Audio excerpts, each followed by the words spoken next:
Welcome to the For Your Success podcast. Again, today we have a very special guest. Again, a new niche that we haven't talked to before. Today's guest has been launching courses for families and specifically childbirth courses as well. And so I'm really excited to dive into the nuances of this particular niche and the things that may or may not be different for launching to this particular area. And so I'm so excited to have from pullingcurls.com, Hilary Erickson on the show this morning. Welcome, Hilary. Thanks for being here. Hey, Katie. So glad to be here. Thanks for having me. So I know that you have several courses available on your site, and some of them having to do with organization for families and specifically young families, right? As well as like family routines and things. But childbirth seems to be your thing. Tell us how you got into the whole labor and delivery kind of thing. Well, I was a labor and delivery nurse I started in 2001 and just recently left the field. But I taught prenatal classes for my hospital, and I realized they just weren't working for so many patients because who can both fit into your schedules like 6 p.m. on a Tuesday night? So, and my classes filled up like that. So, I just felt like a broader people needed to be able to get the classes. So, and I already had a blog. I started my website in 2005. And so I just started doing more pregnancy content, and it was really popular. And then I launched my prenatal class. It started as a book, and then, courses started to be a thing, and it organizes your things, mostly aimed towards families, but I have lots of single people who do it as well. I wouldn't call myself a great parent, but I am really good at organizing kids and like routines and those kind of things. So I have a course on family routines as well. So just dabbling in all the things. Love it. And I don't know that any of us would call ourselves a good parent, right? If we're honest, we're all sort of working at that.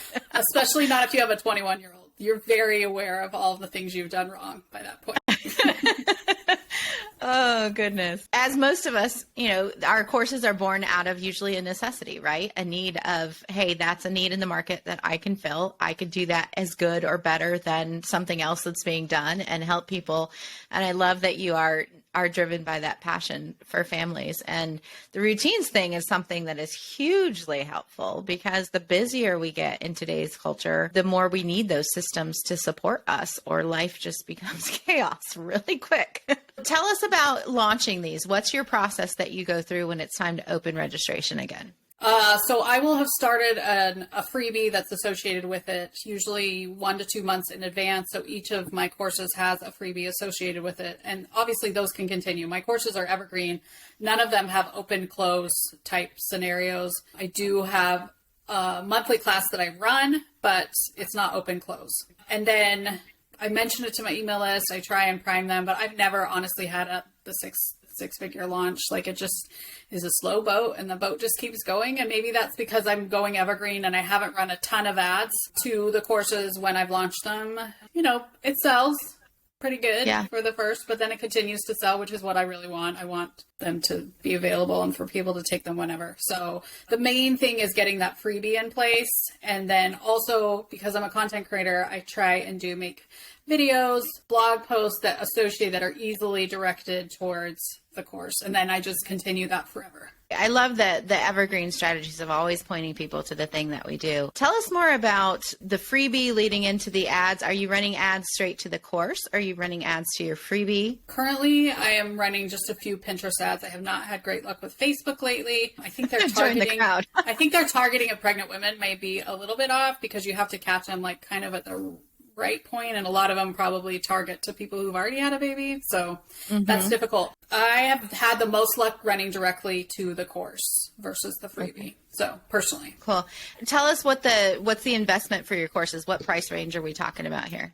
The prenatal class starts at $35 for the book and goes up to $197. Okay. And then the other ones have a book that's like $9 up to and they can do a monthly option, so they can do a subscription, or they can buy the whole thing for like $50 to $100. Okay. Yeah. So there's options. I want to make it affordable. Yeah, no, I love that. And that's very consistent with other market data that we've collected about that products in that price range or courses in that price range. It is a lot easier when you've got something on the high ticket, we might say, is anything like 6,000 and above, right? So when you've got something that's under that price point, to be able to run ads directly to the sale sometimes is better And if you've got something that's in the higher ticket range, usually getting people into a freebie and then inviting them to a launch of some kind is what works. So that's not surprising at all that you're doing well with those ads straight to the course. What's some of the things that have tripped you up? Like, obviously coming from a nursing background and trying to take this thing online, you've had to learn to do a lot yourself. What would you say are some of the biggest hurdles you've had to get over just as the business owner, content creator in the process? I mean, just running a website, all the tech that's involved with that. I finally hired that out. I love my tech guy. I call him my tech husband. The legal issues, because I'm a nurse, and so I want to make sure that I'm legally protected. So I've hired a lawyer to write my terms, and I've copyrighted the course. I've trademarked my 2 websites, and I've copyrighted the courses. I mean, it's just steps along the way. I never would have done those things when I started anyway. I didn't have the money. It's expensive to do those kinds of things. And then obviously getting in the mindset, people will be like, well, of course you never had an issue because you're obviously an expert in this area, but that's not true. You always feel like, oh, well, she's probably doing it better. She's probably better on video. I don't enjoy doing video. I would much rather write or podcast, but video is important, I think, in these spheres. So just stuff like that. Doing makeup is hard. Right?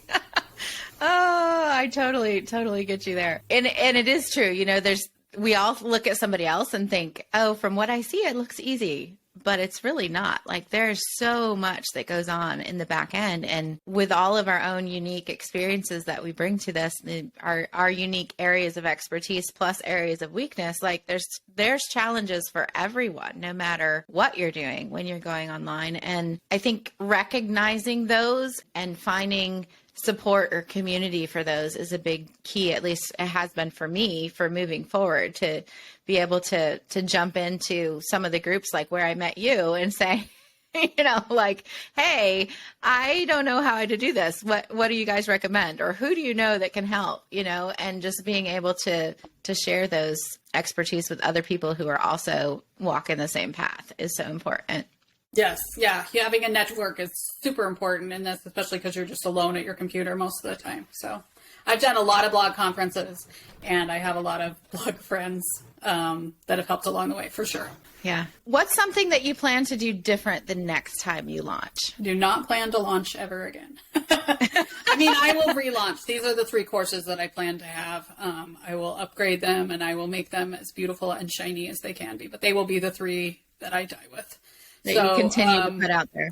Yeah, I am updating the prenatal class next year. So just promoting that I'm adding new bonus videos. I'm headed into the studio in a couple weeks to do that. And so I'll throw that up on Instagram, you know, that I'm re-recording and blah, blah, blah. You know, self-promotion is not my favorite. Nurses don't have to do that. We don't go out on the street and say, hey, we've got epidurals here, come get them. You know, people ask us for stuff. So that's been difficult for me, but I'm working into it. So I think that's difficult no matter what background you're coming from. It's not natural for us to go out and share what we're good at. And I think that it's something that's needed in the marketplace. Like, there's nothing wrong with saying, hey, I know how to help you.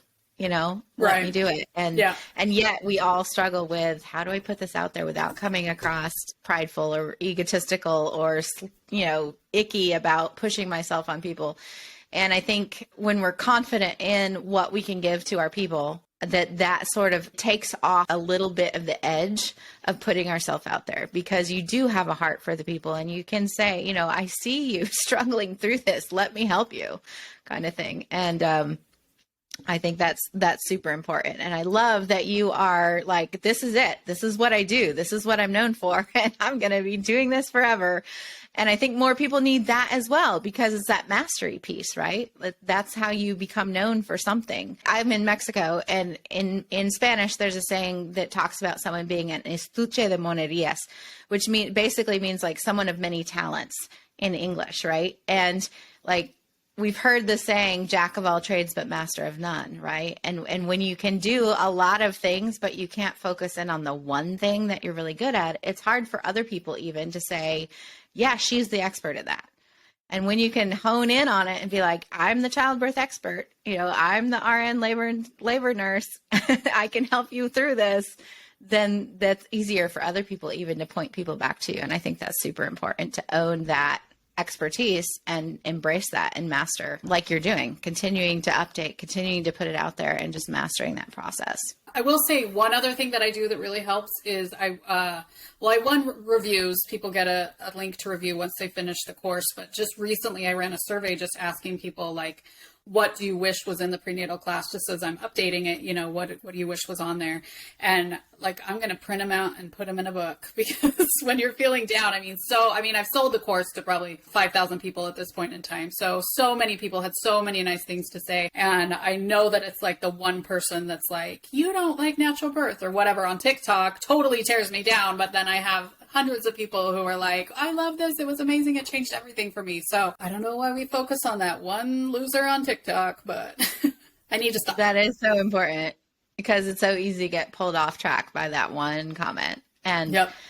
you know, you have to recognize they're not my people. That's not who I'm here to serve. And I love that you're collecting those. We have something we call a sunshine file in our business, where we'll take those screenshots or emails and things and dump them in there, so that on the down days, you can go back and remember why you do this and see those comments. It's super, super important. You mentioned the surveys. Do you have a favorite tool that you use, or are you just sending out emails and asking people to reply? Good old Google Forms. Gotta love them. Yeah. Love it. They're super easy to use. They're super easy to invite my VA into. Big fan of the Google form.